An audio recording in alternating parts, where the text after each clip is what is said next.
another video. I'm really sorry about the lighting in this video. It's kind of shit. Only because it's nighttime and I don't have the usual sun blasting in my face, but that's okay. It's kind of chill. Just get some snacks, get some soda, and we'll just relax through this video. But before I get into the video or the chapter, I want to let you guys know that there is a poll going on right up here where you guys get to tell me what you guys thought of the chapter.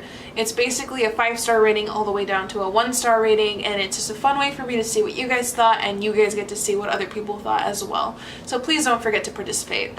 So let's just get into the chapter. We start off with Eren and Hanji in his cell, where he is very rightfully placed because his past actions have put a lot of people's lives in danger and inevitably led to a lot of people's death, including Sasha. And we're gonna see that Marley is gonna attack Paradise Island a lot faster than Paradise was planning for, which is gonna be a big deal, and I don't think he understands the gravity of what he's done. And that's what Levi is kind of pissed at this point, but we'll see what happens in the next couple chapters. One of the things that bothered me about the particular scene that I'm talking about with him and Hanji is the fact that he says something at the very end, and it's something along the lines of, I was sure that Historia's safety was insured, or something like that. And while reading, I was really confused as to what he was talking about. I thought that I missed something from last chapter, but as I continued reading and I had to get halfway through the chapter, I realized that it was, from there it went into a memory, and it wasn't very clear, but I'll get into that at the end of the video. I just want to let you know that that's one of the things that bothered me. From that scene, we go to another scene where we see a woman who's supposed to look like Mikasa's mom. I personally do not see the resemblance. Let me know what you guys think. But she basically fills in the background of Mikasa's heritage and where she comes from. Her people are from the planet, wow, from the nation Hizuru, and that's where Mikasa's family's from. We find out that Mikasa actually has a brand right here on her arm, which is a really strange thing to be able to hide for so long. You'd think that somebody would have seen that by now, but whatever. And it's basically a crest of something. I don't think that there was a good explanation as to what the crest was specifically about. The lady kind of just cut it off right there and just was complimenting Mikasa. But basically she was saying that Mikasa is Hizuru's last hope because she's part of the missing link of their heritage, because the people did break up. Some went to Paradise, some stayed, and their heritage kind of got lost, or a lot of people died off. I'm not too sure. From there, we actually figure out why Zeke Yeager did everything that he did from the very beginning all the way up until now. When he was a kid, he sold out his parents to the Marleyan Empire, which led to their deaths, obviously, and we all know what he did to Paradise Island. And basically his justification for everything was, I was trying to restore the Eldian Empire. Yeah. I get it. I see where the author's coming from. I see where Zeke's coming from, but it's his Beast Titan is so effective when it comes to having rocks or things to throw or things to break off and throw. And he can control Titans, and it's don't you think he could have had a small fight within the Marleyan Empire and try to do something there, rather than take the fight to Paradise and kill off a lot of the important soldiers and then basically weaken Paradise Island, and now he wants to fix it and help. It's it seems a bit unjust. I don't know, it just doesn't seem right. If you get what I'm saying, then you get what I'm saying. If not, I sound like a crazy person.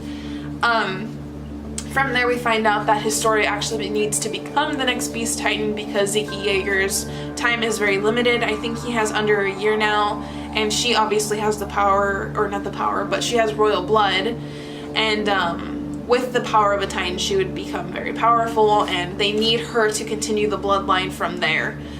And she also needs to produce an heir within 13 years, which she was fine with. Not that I agree with it, but she was fine with it. But Eren definitely was not, and he was just telling everyone if this is the exact problem that got us in this place in the first... Okay, if this was the exact reason that we are in this problem in the first place, why are we gonna repeat it? If this situation in 13 years she's gonna die or she's gonna get eaten by a titan, somebody else is gonna resorb it and it's gonna go back to the way it was like years ago that got us in this exact position. Why are we gonna do this again? You know, isn't there another way that we can do this? Which I agree with. I definitely agree with it. It's just gonna be a loop. History is gonna repeat itself, basically. But Historia was on board. It seemed like Eren was the only one that was in disagreement, and I don't think he can really do anything to stop her or save her, to be honest. From there we go back to Hanji and Eren, and that's where we figure out, oh, that was a flashback. Anyways, he gets in Hanji's face and he tells her, I don't have to stay here, because obviously, if you remember, he absorbed the power of the Warhammer Titan, so he can control like rocks and earth and stuff like that, things that his normal Titan couldn't do, which they weren't predicting. So he can actually break out of his underground cell at any given time, but he's choosing to stay there, and that's something that they didn't know. He's choosing to stay there, and it was basically a warning to Hanji, like, if you don't find another way for Historia to live, then I will do it myself. And poor Hanji, she had like a self-reflective moment, like, why did Erwin leave me in this position? I'm not like qualified enough. And honestly she is, but who can honestly deal with all this crap at once? I don't even think Erwin can. From that scene we cut to Sasha's grave, where Mikasa is still mourning over her. Then we have Niccolo who comes up. Niccolo was actually the chef from the other nation's military base who cooked for Sasha on multiple occasions. And if you noticed in other chapters, they had a sort of connection. Well, he had a connection to her, I think. If you're a war chef, I don't think anybody really appreciates the cooking, but there was Sasha saying, oh my god, this is like a miracle, this is like the best food ever. And it kind of was the thing that would brighten his day. And you gotta think they were doing this for like months.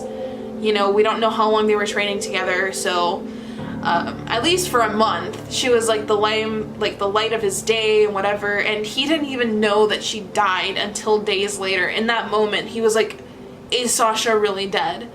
And everyone's like, yeah, dude. And he kind of broke down. It doesn't have to be romantic like, but you know that he liked her. And even Connie's like, how are you doing? And he asks Connie, like, how are you doing? Because Connie even compared her to like his twin, and now he feels like really empty, which is kind of sad to see. But aside from that, Sasha's family does show up, and Niccolo offers to cook for them because he enjoyed cooking for Sasha so much that this seems like a good way to, it seems like a good thing to do in her memory, is what I'm trying to get at. Then we cut to another scene.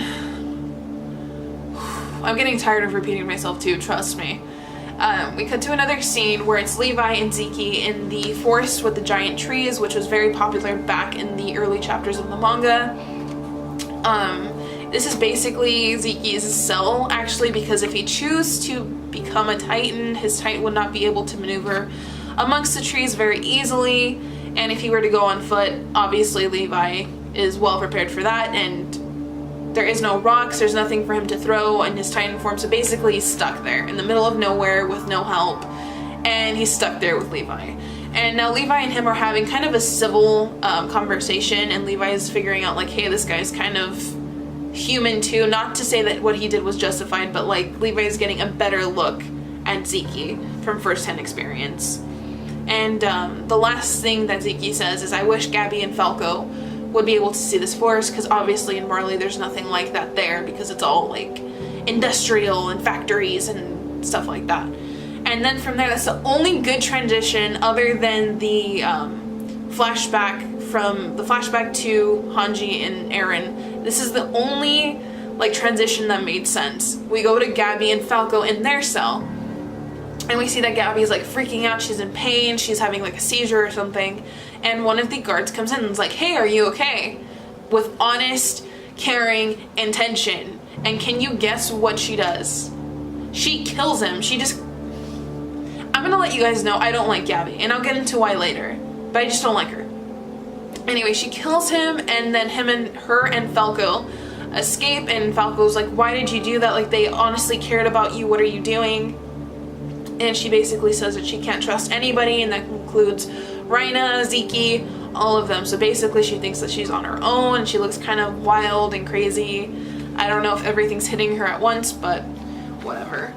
And then at the very end, we all find out that, and I'm sure every YouTuber is freaking out about this, Historia is pregnant. And I mean, I'm shocked that it was so soon, but it's not like it wasn't coming, because earlier in the chapter they said that she needs to have a kid within this 13 years. There's really no getting around it. But I do want to know who you guys think is the baby daddy. So there is another poll right up here where you guys get to decide, is it someone we don't know, or is it a couple of the males I have listed up there? So go check it out.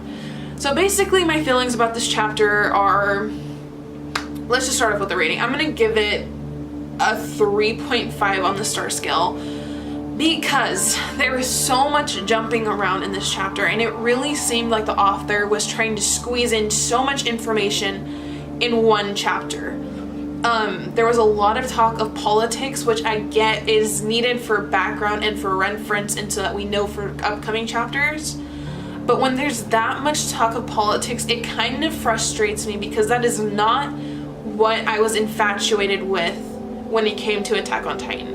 I love them fighting, I love the action, I love the Titans, I like seeing that stuff, the emotional connection that I was getting to these characters. And even when they died, that's not to say that I wanted to see people die, but it's one of the things that I liked about Attack on Titan. Like, we had these emotional connections and it felt real. But now we're having these political aspects come in, and it seems like it's going to be a war more than it's going to be a fight with like Titans. And I get it, it can't stay fighting Titans forever, but that's not what I like. And I'm sure a lot of people can agree with me that politics is not what we started reading Attack on Titan for. I could care less about politics in general, but that's just my opinion. Another thing that I really didn't like about this chapter is Gabi. I get that she's supposed to be like a parallel character to Eren, but she's just like too much. She already killed Sasha. She thinks she's all that. Like, she's kind of an irritating character to me, because, okay, they attacked Marley, I get it. But she like went off. She's like, oh my god, I can't believe that they do this. I can't let them get away with this. But she's putting no thought into the fact that what Paradise Island did to Marley isn't even 1/10 of what Marley did to Paradise. Okay, for years they unleashed these huge monsters onto their island just to kill them and be eaten alive. And they attack them, and there's just so much. And Marley does Paradise does one attack on Marley, and she's like flipping out. She's like, oh my god, they're monsters. And it just bothers me that she's not using the logical sense of her brain to figure out, like, hey, we kind of did the same thing. Maybe I should chill out, you know? I just don't like that about her character. She's too high strung, and again, it's exactly like Eren. He does what he wants. He acts on emotion, not logic. But in this case, she really doesn't have like an Armin or a Mikasa to like straighten her out. Falco is like too afraid of her or likes her too much to even correct her. So that's just one thing that I really hate about Gabi. If she changes or we see some kind of change from her, then great. But from what I'm seeing, I just don't like her as a character. And I didn't like what happened in this chapter. But anyways, that's just my opinion on it. I kind of came off as a rant, but that's not what it was supposed to be. It's just my honest, truthful opinion on it. So let me know what you guys think. Don't forget to subscribe and like the video, and follow me on Twitter and Instagram. I promise not all of my videos will be rants. But anyways, I hope you guys enjoyed, and I will see you guys in the next video. Bye!